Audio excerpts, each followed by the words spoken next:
The first night Daniel moved into Maplewood Heights, he noticed something strange.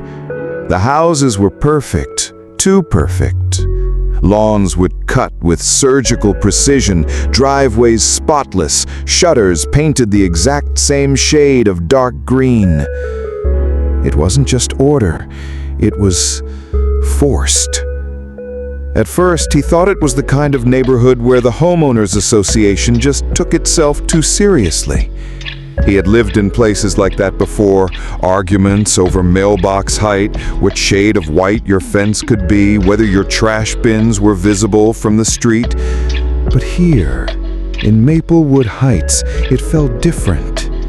It felt heavier. On his first evening, while unloading boxes, he saw a laminated sheet slipped under his front door. No welcome note, no cheerful "Welcome to the neighborhood" basket. Just rules, pages and pages of them. Most seemed normal. Keep lawns trimmed under 4 inches, no vehicles parked on the street overnight, trash bins must be brought in by 9 a.m. the next day. But as he read further, the rules got odd. Residents must close curtains after 9 p.m. No one may be outside between 11 p.m. and 5 a.m. Do not look directly at the clubhouse after sunset. Absolutely no pets allowed. Daniel frowned, muttering to himself, what kind of HOA bans pets? And why would they care if someone looked at the clubhouse? He glanced across the street. His new neighbors, a middle-aged couple, were on their porch rocking silently in matching chairs. They weren't talking. They weren't even looking at him. Just sitting. And when Daniel raised his hand in a small wave, they didn't respond. That night, while unpacking, he heard something outside. A faint scraping sound, like shoes dragging against pavement. He checked the clock, 11:47 p.m. Against his better judgment, he peeked out the window. At first, he thought it was a person, tall, moving slowly down the center of the street. But the figure was wrong. Its arms hung too long. Its movements jerky, like a puppet whose strings were tangled. It paused directly in front of his house, and Daniel instinctively ducked behind the curtain. His heart pounded. He remembered the rule. No one may be outside between 11 p.m. and 5 a.m. And yet, something was. The next morning, he walked to his mailbox. His neighbor, the same man from the rocking chair, stepped onto his porch. His face was pale, drained, as though he hadn't slept. He spoke in a low voice. "You closed your curtains last night, didn't you?" Daniel hesitated. Yeah, why?" He gave the faintest nod. "Good. Don't forget, some rules aren't meant to be broken." And without another word, he went back inside, closing the door gently behind him. That night, Daniel couldn't stop thinking about it.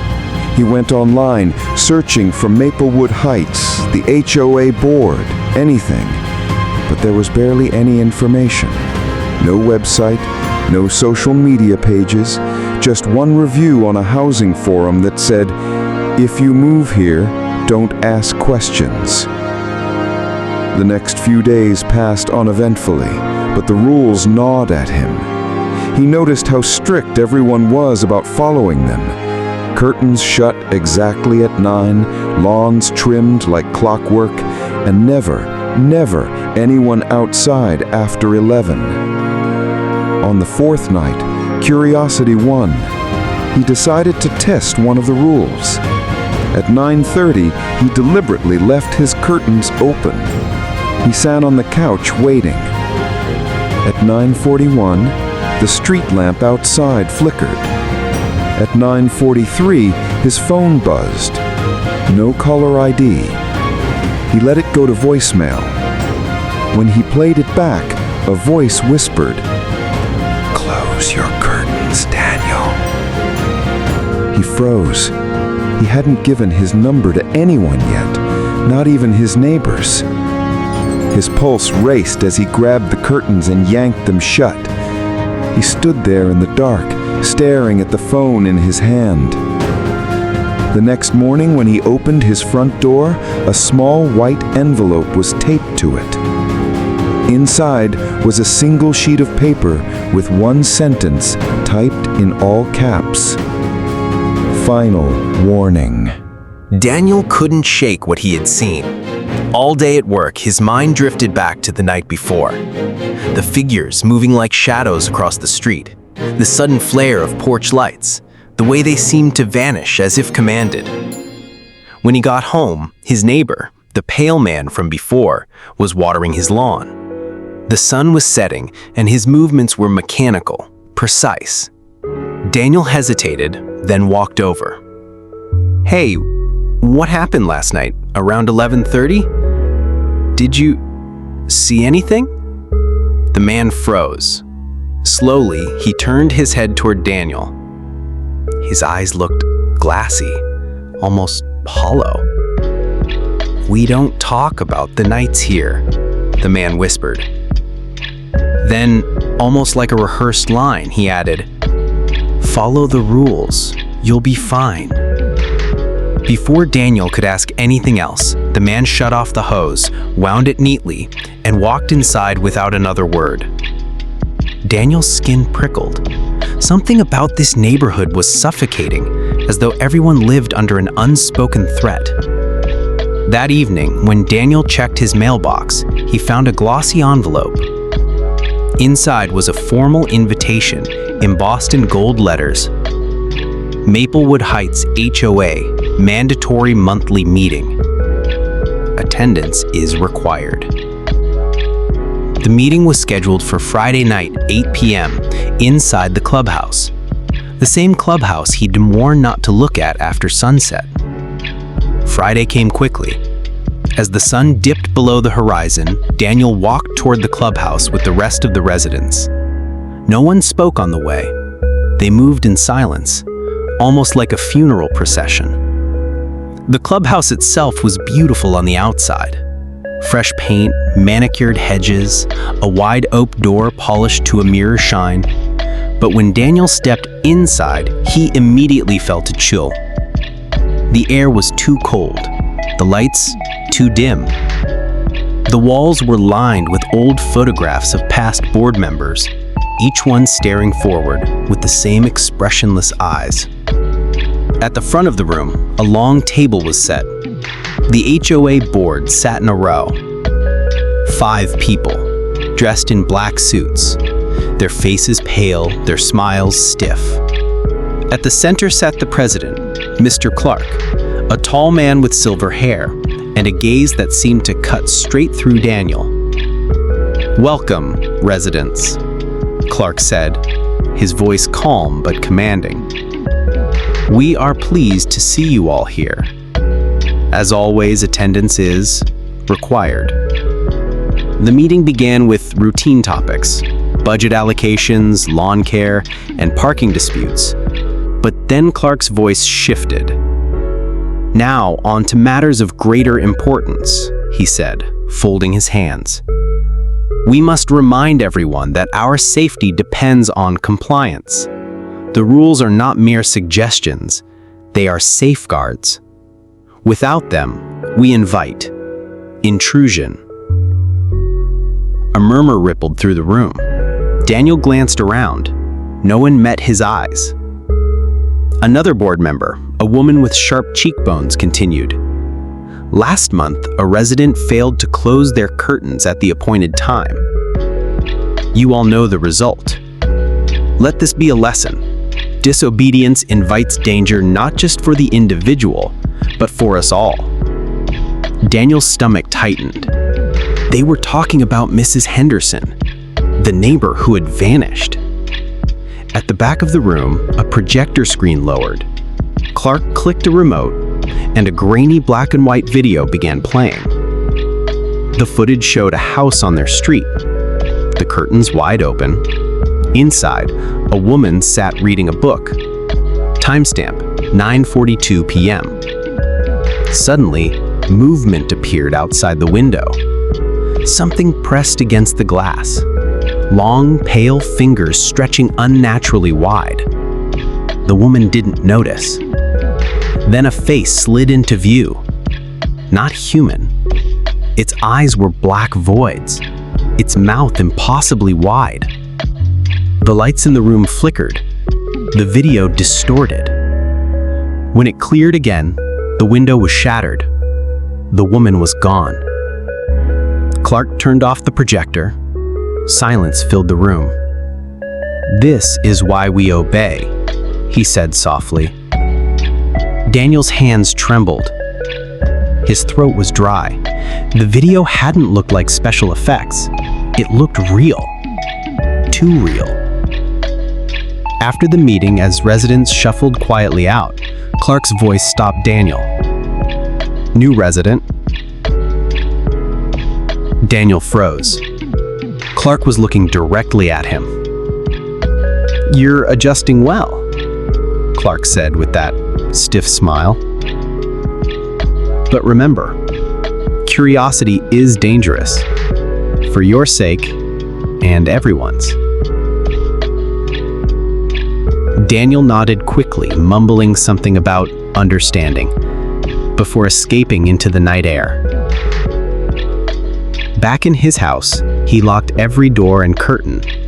He couldn't sleep. His mind replayed the video, the fingers on the glass, the hollow black eyes. And then the whispers began. At first, he thought it was the wind, a faint hiss, seeping through the walls. But it grew louder. He pressed his ear to the curtain and heard words faint but clear. "Daniel, open the window." He stumbled back, heart racing. The clock read 3:07 a.m. He remembered another rule: do not look out of your windows between 3 and 4 a.m. The whispering grew insistent. "We see you."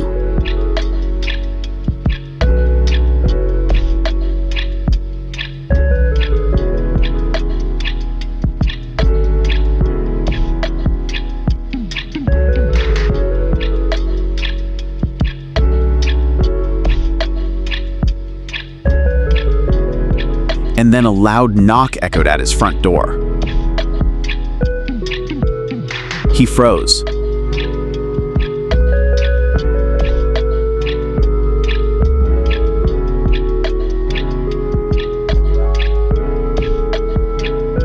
The knocking came again.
Daniel didn't go to work the next day. He couldn't. His mind was trapped in a loop of whispers, knocks, and warnings. The neighborhood looked the same as always: perfect lawns, perfect houses, perfectly drawn curtains. But to Daniel, the illusion was crumbling. That evening, he decided to walk the street, hoping fresh air would calm him. But the quiet was unnatural. Not a single child played outside. No dogs barked. No one even waved. People stepped out briefly to collect their mail or drag in a trash bin, but their eyes stayed low, movement stiff. Halfway down the block, he noticed one house looked different. The lawn was overgrown, weeds pushing through the cracks in the driveway. Curtains hung in tatters. The air around it felt colder. He crossed the street and approached, curiosity pushing past fear. The mailbox was stuffed, newspapers stacked on the porch. He knocked gently. No answer. Then he noticed a faded notice taped to the door. Property repossessed, HOA. He frowned. Repossessed? He had never heard of an HOA repossessing a house. Banks, yes. Mortgage companies, yes. But not an HOA. As he leaned closer to read the fine print, a voice behind him made him flinch. "You shouldn't be here." He spun around. A woman stood on the sidewalk. Her hair was messy, her eyes red as though she hadn't slept in days. I was just looking," Daniel stammered. "What happened to this house?" The woman's lips trembled before she whispered, "They didn't follow the rules." "Who? The family that lived here?" She nodded, glancing nervously up and down the street.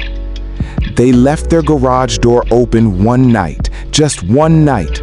The next morning, they were gone, all of them. The board locked the house and took it over, said it was repossessed." Daniel's stomach turned. "Gone? Where?" The woman shook her head violently. "Don't ask. Don't ever ask." Before he could press further, she hurried back across the street and vanished into her house, slamming the door shut. That night, Daniel couldn't stop thinking about the empty house.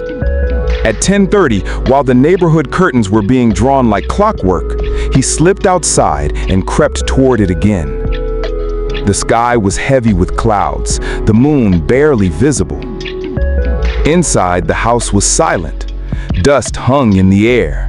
Furniture sat covered in white sheets. On the wall of the living room, faint scratches marred the paint, as though someone had clawed at it in desperation. Then he saw the basement door. It was padlocked from the outside. His pulse quickened. Why would a basement need to be locked from the outside? He found a rusted screwdriver in the kitchen drawer and jammed it into the lock until it finally snapped. The basement smelled damp, moldy. He clicked on his phone flashlight and descended. The beam illuminated strange symbols carved into the concrete walls. Circles, lines, spirals. At the far end of the room stood a wooden chair bolted to the floor, thick leather straps dangling from its arms. And on the wall above it, smeared in something dark, were 3 words: "Do not open." The air grew colder. He heard a faint sound behind him, a shuffle like bare feet dragging across concrete. He spun around, flashlight trembling. The stairs were empty. But when he turned back toward the chair, his breath caught. Someone was sitting in it. A figure bound in the straps, its head lolling forward. The skin was gray, stretched tight over bones. Its chest rose and fell in shallow breaths. Daniel stumbled back, dropping his phone. The light rolled across the floor, casting wild shadows. The figure's head slowly lifted, its mouth opened too wide, splitting at the corners until it was a grotesque grin. In a voice that wasn't human, it whispered, "You shouldn't have come here." Daniel bolted up the stairs, slamming the basement door shut and racing into the street. His lungs burned as he sprinted back to his house. When he finally collapsed against his locked front door, he realized his hands were shaking uncontrollably. The next morning, another envelope was taped to his door. This one wasn't typed. It was handwritten in shaky letters. Daniel barely slept. Every sound of the house settling felt like footsteps.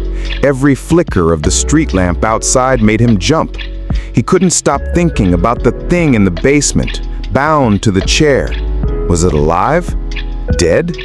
Something else entirely? By morning, he was determined to confront someone. He couldn't keep living in fear. The board had answers, and he was going to get them.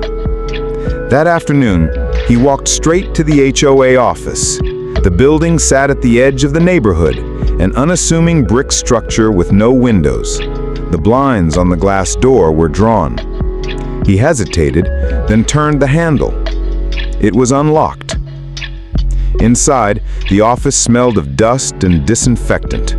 File cabinets lined the walls, each labeled neatly: finances, maintenance, security.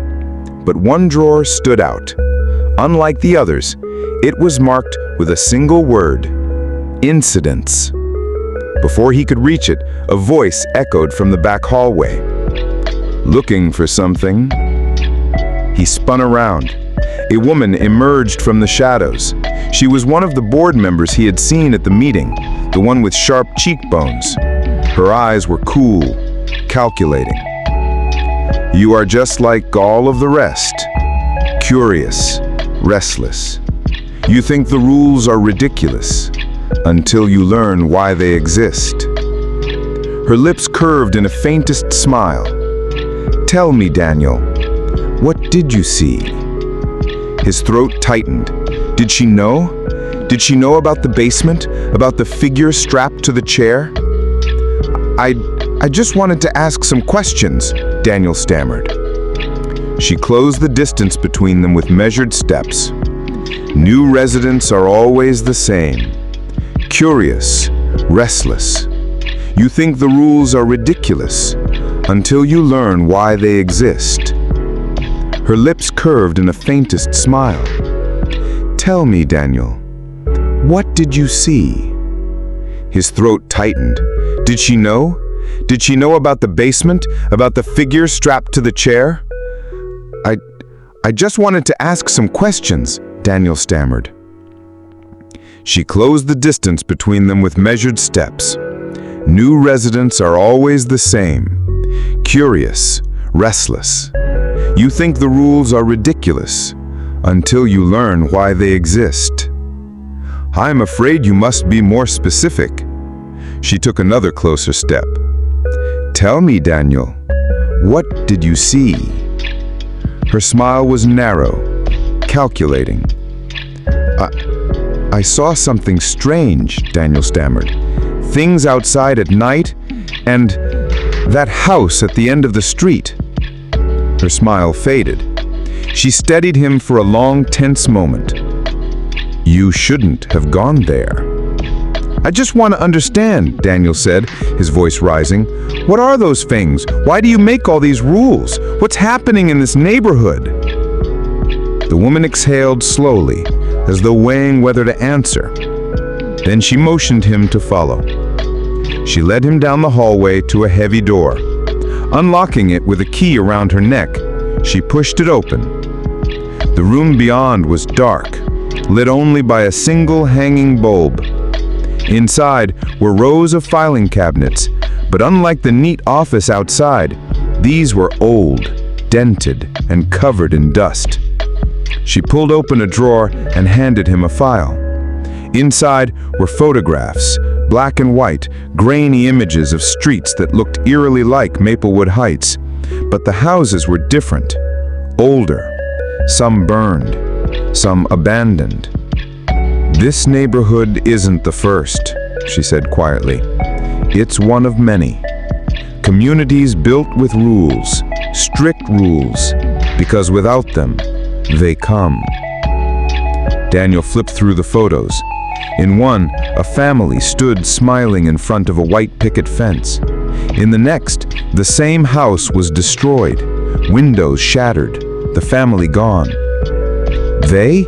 he asked, his voice shaking. She closed the file gently. "The things outside. They don't belong here. They feed on us, on our lives, our energy. But they're bound by rules. If we obey, we survive. If we don't." She motioned at the crumbling houses in the photos. "You saw what happens." Daniel felt the room spinning. "So the HOA is, what, some kind of prison guard?" "We are protectors. We enforce order so they cannot take this place. Every rule is a barrier, every warning a shield. Break them, and you invite the darkness in." "But what about that house?" Daniel demanded. "The one repossessed, the basement." For the first time, she looked unsettled. Her hand tightened on the file. "That was a mistake. One of them got in. We contained it." Daniel's blood ran cold. "Contained? That thing was still alive." "Alive?" She gave a hollow laugh. "You don't understand. They don't die. They don't live. They wait. And if you free them..." Her voice trailed off. A long silence filled the room before she spoke again, almost in a whisper. "That's why we watch. That's why we punish. Because one slip, one broken rule, can doom us all." Daniel wanted to scream, to demand answers, to run, but before he could say anything else, she snapped the file shut and shoved it back into the drawer. "This conversation never happened," she said coldly. "If the board knew I told you this much, they'd remove me and you. Now go home, Daniel, and remember, close your curtains." He left the office in a daze, his mind whirling with fragments of truth. Protectors, rules, containment. But one thought gnawed at him.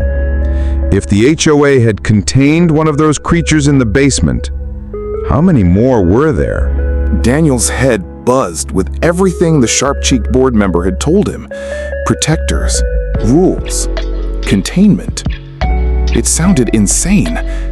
And yet, the memory of the whispers, the shapes in the street, the figure in the basement, it all fit too well.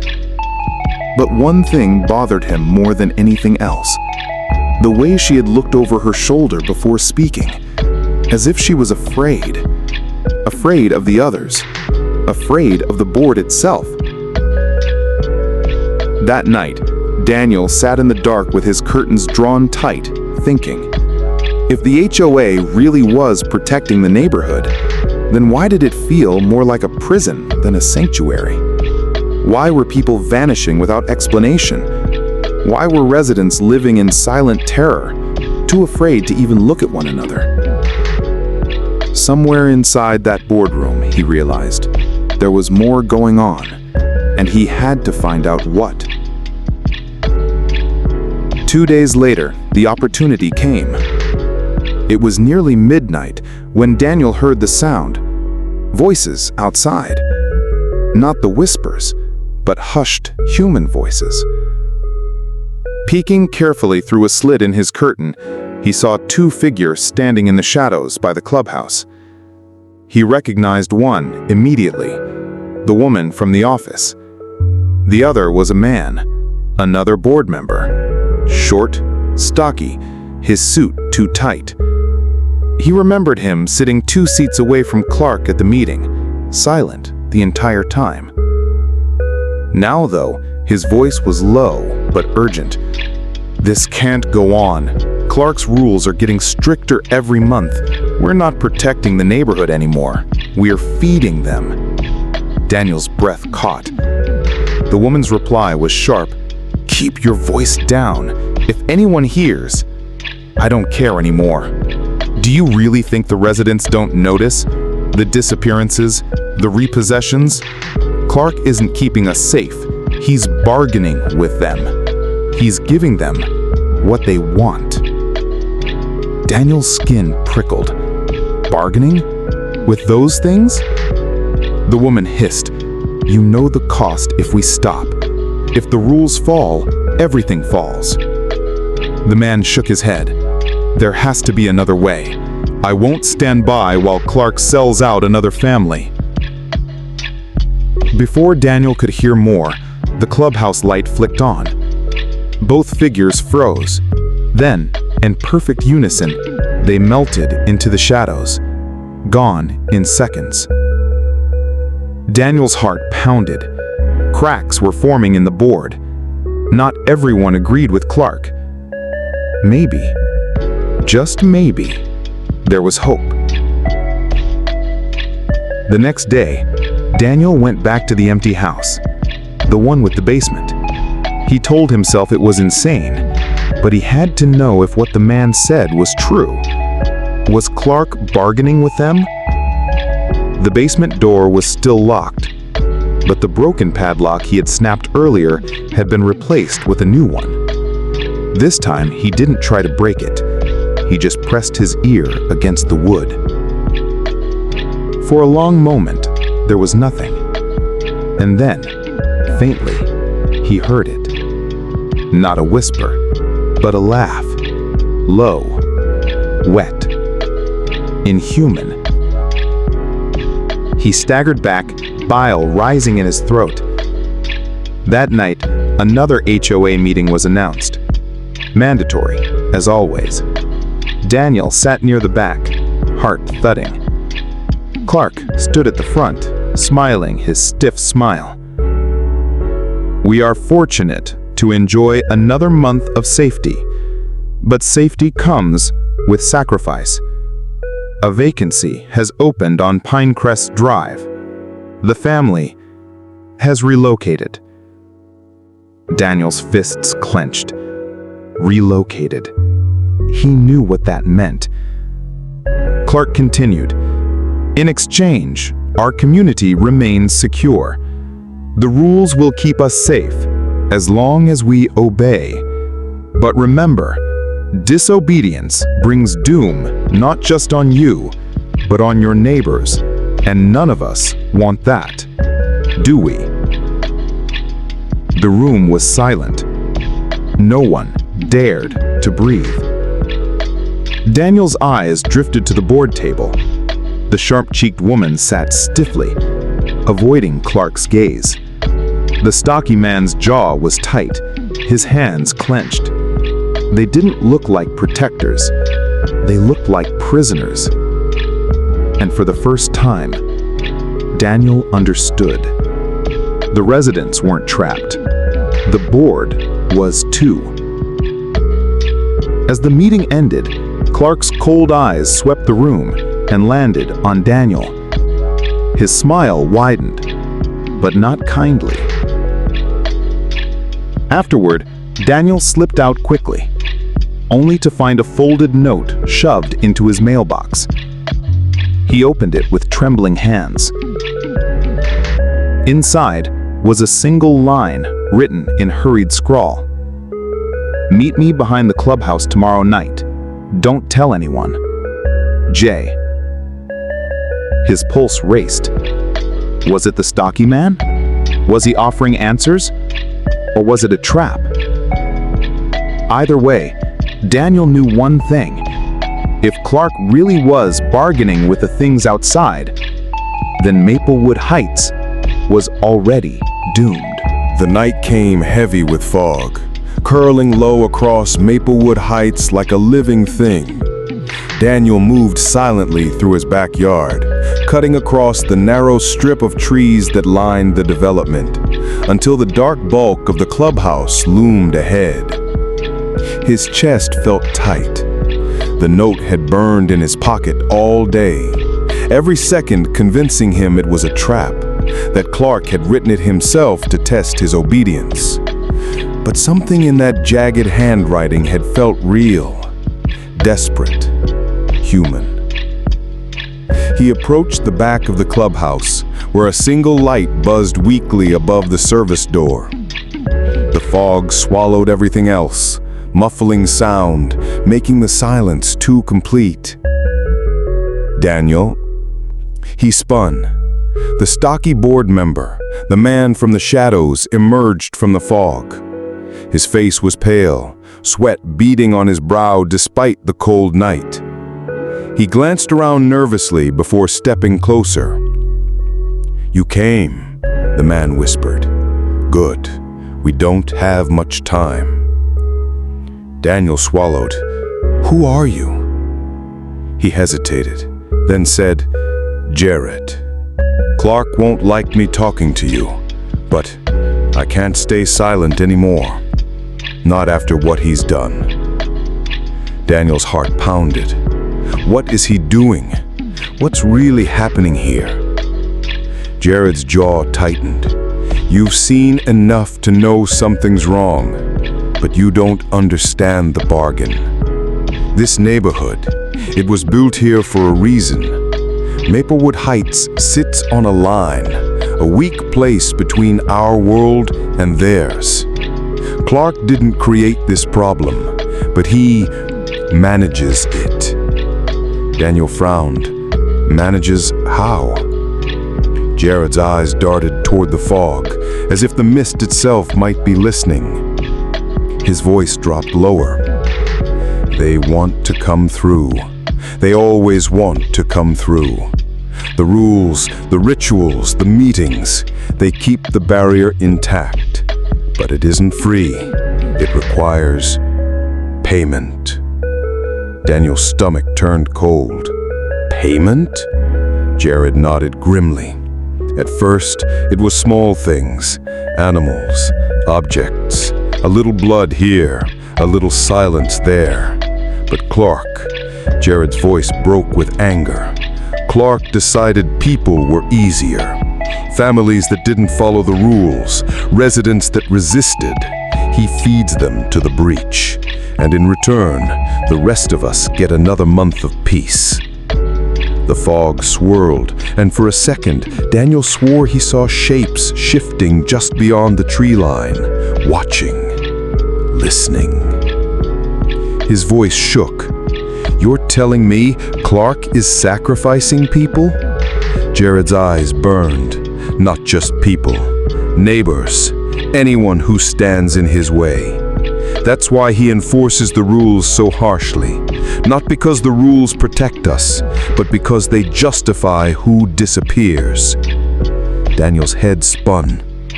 Suddenly, all the puzzle pieces fit. The disappearances, the foreclosures, the relocations. Clark wasn't a protector. He was a gatekeeper, deciding who lived and who vanished. And then Jared grabbed his arm, hard. "Listen to me. There are others on the board who don't agree. We want to end this. But Clark is too strong. He has help. If we move against him, we need proof. Something undeniable. You've already gotten closer to the truth than anyone else. You've seen what's in that basement." Daniel shuddered. "I heard it, that's all." Jared's grip tightened. "Then we'll get more. Tomorrow night, there's another offering. Clark will make it look like a routine eviction, but it's not. He'll take them to the basement. If we catch him in the act, if we show the rest of the board what he's really doing, maybe, just maybe, we can stop this." Daniel's mouth dried. "Tomorrow night, another family, another neighbor?" Before he could respond, movement flickered at the edge of the fog. A tall figure stepped into the weak light of the service door. Clark. His smile was thin, but his eyes glowed with quiet fury. "Mr. Harris," he said softly, as though greeting an old friend. "Jared, how kind of you both to meet in secret." Jared went pale. Clark raised a hand, silencing him. His voice was calm, but every word was like ice. "We have rules here, rules that keep us safe. and yet I find my own board members whispering lies in the dark. He stepped closer, his polished shoes crunching softly on the gravel. The fog seemed to coil tighter around him, as if the air itself bent to his presence. "You think you can fight me?" His voice lowered, almost a hiss. "You think the creatures in the breach will honor you if you break the pact? You have no idea what you're playing with." Jared trembled, but Daniel forced himself to speak. "You're sacrificing people, families? That's not protection, that's murder." Clark's smile widened, cold and sharp. "And yet you're still here, alive, safe, because of me." For a moment, no one moved. Then Clark leaned in close to Jared, his words so quiet Daniel barely heard them. "Tomorrow night," Clark whispered, "you'll sit at the table like a good board member. And if you don't, the creatures won't need an offering. They'll already have one." Jared's face drained of all color. Clark stepped back, his smile returning to its calm, practiced warmth. "Enjoy your evening, gentlemen." And with that, he melted into the fog, gone as silently as he had appeared. Daniel and Jared stood frozen, the silence crushing them. Finally, Jared spoke, his voice shaking. "Tomorrow. We have to move tomorrow, or we'll both be dead." The next night arrived with a heavy stillness. No wind, no rustle of leaves, just the kind of silence that seemed to press against Daniel's skull. He barely spoke to his wife, who was busy folding laundry, humming softly to herself, unaware of the danger circling their home. Daniel didn't tell her he was going out. He simply waited until she was asleep, then slipped from bed, pulling on a dark jacket and gloves. His heart thundered as he made his way through the neighborhood. Windows glowed faintly in rows of identical houses, the illusion of safety in every square frame. Jared was waiting for him at the side of the clubhouse, his face pale, jaw set tight. "It's happening," he whispered. "They're already inside." Daniel followed, his chest tightening with dread as they crept toward the back entrance. Jared eased the door open, and together they slipped into the dimly lit hall. The air inside felt heavy, laced with something metallic, coppery, like blood. Daniel's stomach churned. They moved silently, hugging the walls until voices reached them. Deep, steady voices chanting in low unison.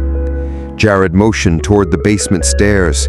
They descended, each creak of wood threatening to give them away. At the bottom, Daniel saw it, the basement chamber. Candles lined the walls in precise geometric shapes.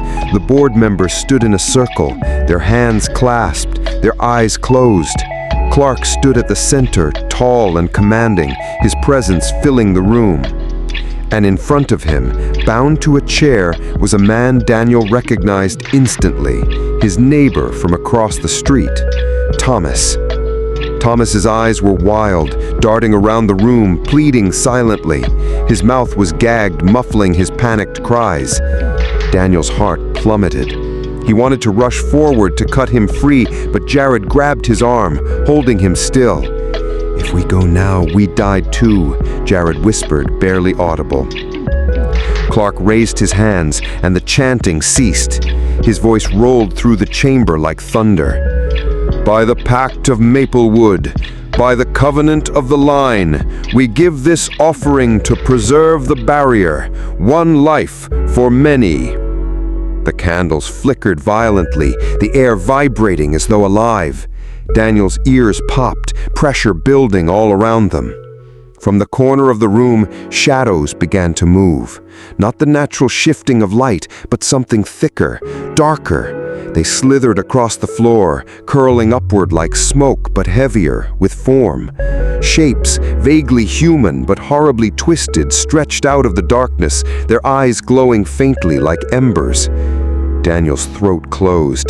The creatures from the breach, they were real. Thomas thrashed violently against the chair, muffled screams ripping through the basement. But Clark didn't flinch. He reached into his suit jacket and pulled out a knife, long, thin, gleaming in the candlelight. "Do not fight," he said calmly to Thomas. "Your sacrifice protects your family. It protects us all." He pressed the blade lightly against Thomas's arm. The man writhed, but Clark only cut shallowly, letting the blood drip to the floor. The shadows surged forward hungrily, pressing against the circle as if invisible glass held them back. The ground trembled. The smell of rot and sulfur filled the air. Clark's voice grew louder.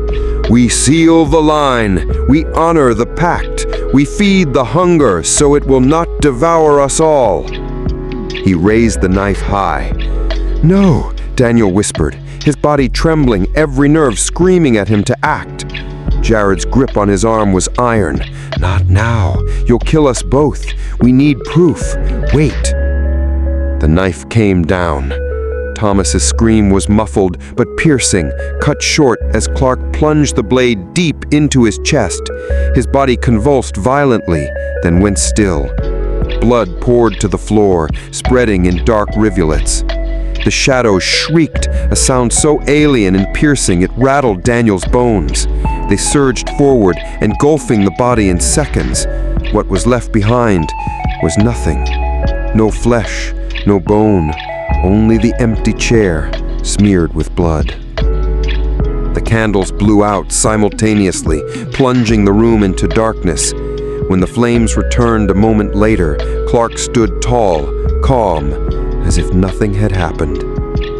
"The pact is honored," he said evenly. "We are safe for another month." The board members nodded solemnly, like worshippers in a church. Daniel's chest heaved, his mind reeled. The truth was worse than anything he had imagined. Jared finally pulled him back, both of them retreating silently up the stairs. Neither spoke until they were outside, gulping the cold night air like drowning men. Daniel staggered, clutching his knees, his vision swimming. "He's a monster. He's feeding them our neighbors, our friends." Jared's face was pale, sweat dripping from his brow. "Now you see why I risked everything to tell you. We can't let this go on." Daniel's fists clenched. "We end it, whatever it takes. Clark dies." Jared's eyes met his, haunted, desperate, but determined. "Then we need more than proof. We need allies, and we need to move before he realizes you were here tonight." A distant sound echoed across the neighborhood, a low guttural roar that seemed to roll under the ground. Both men froze. Jared whispered, "The breach isn't satisfied. Clark won't hold it forever." Daniel swallowed hard. For the first time, he realized the truth. Clark wasn't the only monster in Maplewood Heights. The neighborhood itself was alive and hungry. Daniel barely slept. Every time he closed his eyes, he saw Thomas strapped to that chair, his eyes wild with terror before Clark's blade silenced him. He heard the wet sound of blood dripping, the shriek of the shadows, the way they devoured him until nothing remained. By dawn, Daniel sat in the kitchen with his head in his hands. The coffee in front of him had gone cold. His wife padded in, sleepy-eyed. "You're up early," she said softly. "Couldn't sleep," he muttered. He tried to force a smile, but it came out brittle. She frowned, studying him. "You look pale. Are you okay?" He hesitated. He wanted to tell her everything, about Clark, about the shadows, about the blood pact, but the words lodged in his throat. If she thought he was crazy, she might tell someone. If she believed him, she'd be in danger too. "I'm fine," he lied. "Just stressed with work." She leaned down and kissed his forehead. "You need to take care of yourself. Promise me." He nodded, though his stomach twisted with guilt. By the afternoon, he was at Jared's house. The curtains were drawn tight, the lights dim. Jared had spread papers across the table. HOA bylaws, maps of the neighborhood, old minutes from meetings. "There's no way Clark could hide all this on his own," Jared said grimly, his finger jabbing at a line on the paper. "Look here, 50 years ago, there's mention of a security committee. Not security like we think. Security against something else. It goes back decades." Daniel scanned the yellowed page, his chest tightening. The same words repeated over and over. The pact must be maintained. "They've been sacrificing neighbors for generations," Jared said low. "Clark isn't the first, he's just the latest keeper." Daniel slammed his fist against the table, rattling the coffee mugs. "Then we kill him, end it at the source." Jared shook his head. "You don't understand. If Clark dies, someone else takes his place. That's how the covenant works. You think these shadows let the pact die? No. They'll demand another to step forward, and if no one does..." Daniel leaned closer. "Then what?" Jared's voice dropped to a whisper. "The breach swallows us all." Silence hung heavy in the room. Daniel exhaled sharply. "So, we're damned if we do, damned if we don't." "Not necessarily." Jared's eyes gleamed with a desperate light. "There are old entries, notes about when the breach first appeared. It wasn't natural, it was summoned." Daniel's pulse quickened. "Summoned? By who?" Jared hesitated. His lips parted, then pressed shut again, as if saying the name itself was dangerous. Finally, he whispered, "The founding families, the ones who built Maplewood Heights." Daniel sat back, stunned. "So the whole neighborhood is cursed?" Jared nodded grimly. "Every HOA president since has been chosen not by vote, but by them. Clark didn't run for power, he was appointed." The room seemed colder suddenly. Daniel rubbed his arms. "So what the hell do we do?" Jared leaned forward, voice tense. "We find a way to break the pact, destroy the covenant. If he can sever the tie between Clark and the breach, it might collapse the whole system." Daniel wanted to believe him, needed to, but dread lingered in his gut. "And if we fail?" Jared didn't answer. That night, as Daniel returned home, something felt wrong. The street was quiet, too quiet. No kids on bikes, no distant hum of lawnmowers, just silence. As he walked up the driveway, he noticed something on his front door. A piece of paper, folded neatly, tucked under the doormat. His stomach dropped. He picked it up with trembling hands. The message was written in bold, elegant handwriting. "We know you were there. Keep your silence, or the covenant will claim more than strangers. It will claim your family." His chest tightened. His wife? His kids? His hand shook as he crumpled the note. Someone had been watching. They already knew.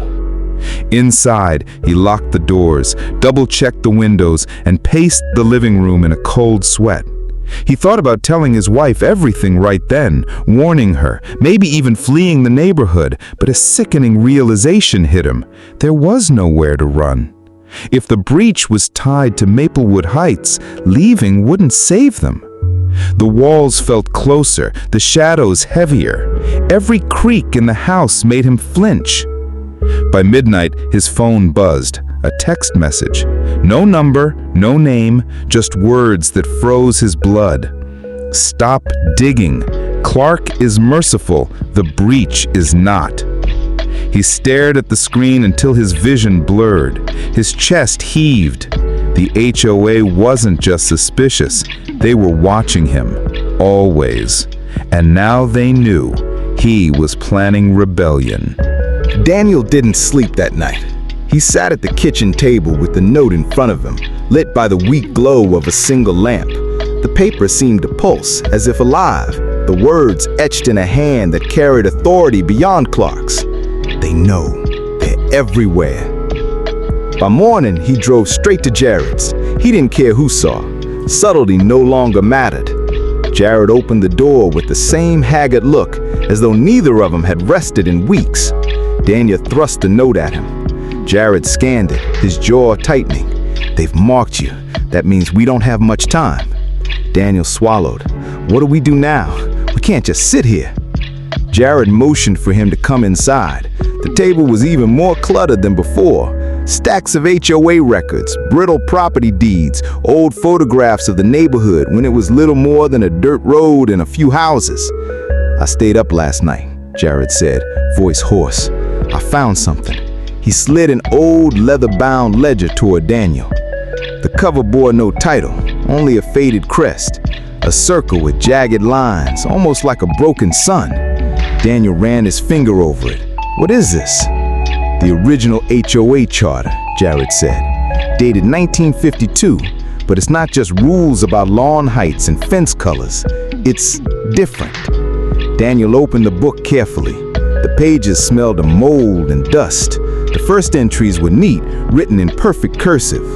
"Maplewood Heights, established to protect the chosen families, bound by covenant, sealed by offering. One must serve, all must obey. The breach must remain contained." Daniel's mouth dried. "This isn't a charter, it's a ritual." Jared nodded grimly. "Keep reading." Daniel flipped through the pages. The rules looked mundane at first glance. No loud music after 10 p.m., lawns must be maintained, decorations must be approved. But between them were lines that made his blood run cold. "Do not dig deeper than 6 feet. Do not walk the streets after midnight without approval. Do not question the president, for he speaks with the voice of the covenant." Daniel's hands trembled. "This is insane." Jared leaned close. "It gets worse. Look at this." He flipped to the back, where the handwriting grew more frantic. The ink smudged, the words uneven. "We summoned it. We thought it would give us prosperity, protection, power, but it gave us hunger. The breach must be fed. If not, it will take what it chooses. We bound ourselves to it. There is no escape." Daniel's chest tightened. His mind reeled. The founders hadn't just built Maplewood Heights, they'd invited something into it. "Why?" he whispered. Jared's voice shook. They were desperate. The land was cursed even before. The families who first settled here faced famine, death, endless misfortune. They turned to the shadows for salvation, and the shadows answered. Daniel stared at him, horrified. "So all of this, Clark, the sacrifices, the rules, it's all because of them?" Jared nodded. "And every president since has been chosen to maintain it. If one fails, another is taken. It never ends." Silence pressed in. Daniel closed the ledger with shaking hands. "We have to burn it, destroy the charter, end it." Jared grabbed his wrist sharply. "No! Don't you get it? The book isn't just paper. It's part of the covenant. If you destroy it without breaking the link, it'll unleash the breach without control." Daniel's voice cracked. "So what do we do, Jared? Tell me what the hell we're supposed to do." Before Jared could answer, a sound echoed from outside. A car door slammed, then another. Daniel froze. Jared's eyes darted to the window. Slowly, he pulled the curtain aside. Outside, several HOA members were standing on the sidewalk, men and women, dressed casually, but their posture was unnaturally stiff, their faces blank. They didn't knock. They didn't call out. They just stood there, staring at the house. Daniel's heart pounded in his ears. "They know." Jared whispered, "They're already watching. We don't have long." The front door knob rattled. Someone was testing it. Daniel's breath came fast and shallow. He reached instinctively for something, anything to defend himself, his fingers closing around a heavy candle holder on the table. Jared moved quickly, grabbing the ledger and shoving it into a backpack. "We can't stay here. If they get this book, it's over." The front door creaked. The lock strained. Daniel's voice was barely a whisper. "Where do we go, Jared?" Jared's eyes were fierce. "The archive. There's one more place the founders left records, the old town hall. If we can find the original covenant stone, maybe, just maybe, we can sever it. The door shuttered under a heavy blow. "Back door," Jared hissed. They ran, slipping through the kitchen and out into the night, the sound of the front door bursting open echoing behind them. The street was lined with HOA members now, silent and unmoving, their faces turned as one. The blankness of their eyes glowed faintly in the dark. Daniel gripped the candle holder tighter. His stomach churned. This wasn't just Clark, it was all of them. The night air felt heavy, pressing against Daniel's chest as he and Jared sprinted down the back alley, hearts pounding. Behind them, the sound of splintering wood echoed from Jared's house, followed by the eerie shuffle of footsteps. "They won't stop," Jared gasped, clutching the backpack tight. "Not until they have this." Daniel didn't look back. He didn't want to see the neighbors' faces again, those hollow eyes, that unnatural stillness. "Where's the town hall?" Daniel panted. "Other side of the subdivision. It's old, boarded up, but they never tore it down." "They couldn't," Jared said, his voice shaking. They cut across streets, sticking to shadows. Every house they passed looked identical. Pristine lawns, tidy hedges, welcoming porches. But Daniel couldn't shake the feeling that behind each curtain, something was watching. Finally, they reached it, an abandoned brick building on the edge of Maplewood Heights. The paint peeled from the walls, the roof sagged, windows were boarded. The sign above the door barely clung on, the faded letters spelling Maplewood Town Hall. Jared didn't hesitate. He shoved a crowbar between the boards covering a side door and pried it open. Inside, the air was stale, thick with mold and dust. Their flashlights cut through the dark, beams trembling as they swept across broken furniture and crumbling plaster. "Downstairs," Jared whispered. "The archives are below." They found a rusted stairwell leading into the basement. The steps groaned under their weight. At the bottom, they entered a cavernous room lined with filing cabinets and shelves stacked with ledgers. The air was colder here, unnaturally so. Their breath misted. Daniel's flashlight flicked across a large stone in the center of the room. It was smooth, black, and wet-looking, though it gave no reflection. Carved into it was the same broken sun symbol from the ledger. Jared's voice dropped to a whisper. "The Covenant Stone." Daniel felt it before he touched it, a hum in the air, a vibration that sunk into his bones. His stomach churned. Jared opened the backpack and pulled out the ledger. "This book is bound to it. Destroying one means nothing unless we break the bond." Daniel stared at him. "How?" Jared's face twisted. "An offering." The word hung in the air like a noose. Daniel shook his head violently. No, we're not doing that." Jared's eyes were wide, frantic. "It's the only way. Blood bound it. Blood must break it. That's why the HOA exists, to keep feeding it. If we don't give it something, it'll keep taking everyone." Daniel's pulse roared in his ears. "Then what? We sacrifice someone and the cycle keeps going?" Jared's jaw tightened. "Not if we give it the right offering. Not if we end it with the president's blood." Before Daniel could respond, a sound drifted down the stairs. Footsteps, slow and synchronized. The neighbors. Daniel's flashlight swung to the stairwell. Shadows flickered. Figures were descending, one by one, their faces pale, eyes lifeless. Clark was among them, smiling faintly. "You shouldn't be here," Clark's voice carried, calm and cold. "The covenant protects us all. Do not resist." Jared's hand shook as he held the ledger over the stone. "We can break it! We don't need you anymore!"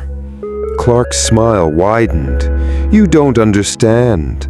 The covenant isn't in the stone. It isn't in the book. It's in you. All of you. Every family who ever moved here agreed, knowingly or not. The breach is inside Maplewood itself. You cannot sever it. Daniel's body trembled with rage and fear. He snatched the candle holder from his belt, gripping it like a weapon. Then what if we smash the stone? Clark's eyes gleamed. Try it. Jared hesitated only a second before slamming the ledger down on the stone. The room shook violently, the shelves rattling, papers flying.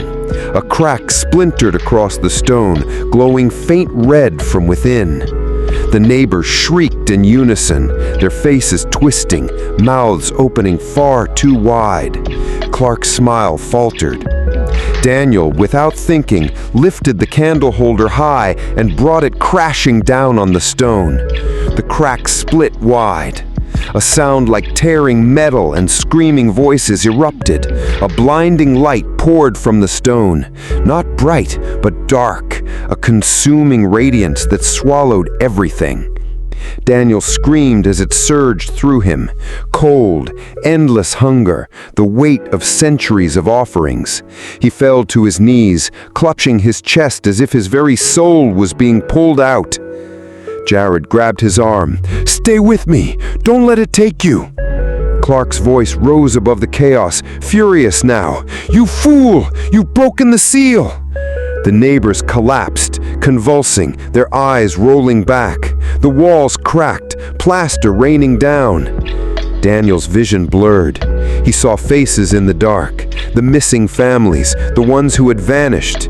They reached for him, whispering, begging. And then, silence. When Daniel opened his eyes, he was lying on the basement floor. The stone was gone. The ledger lay in ashes. The shelves were bare. Jared knelt beside him, breathing hard, eyes wild. "We did it! We broke it!" Daniel sat up slowly. The building was still, too still. The footsteps were gone. Clark was gone. The neighbors were gone. But as Daniel listened, he realized the silence wasn't peace. It was emptiness, a void. He turned to Jared. "Where are they?" Jared's face was pale. "I don't know." They stumbled out of the building into the night. Maplewood Heights stretched before them, but it wasn't the same. The houses were there, the lawns immaculate, but every window was dark. No cars, no laughter, no life. The neighborhood was empty, completely abandoned. Daniel's stomach dropped. "We didn't free them, we erased them." Jared clutched his head. "Maybe this was the breach's way of feeding. Maybe we gave it everyone at once." Daniel felt the weight of 1,000 eyes on him, though no one was there. The air buzzed faintly, like a whisper under the skin of the world. He realized the covenant wasn't broken. It had just changed. A low hum grew around them, resonating from beneath the ground. Jared's voice cracked. "It's still here." Daniel's throat was dry. "And now it only has us." The streetlights flickered. The hum rose to a scream. The ground split, and Maplewood Heights began to sink. And as the neighborhood crumbled into the void, Daniel realized Maplewood Heights was never just a home. It was a prison for something far older. And now, it wasn't finished with him.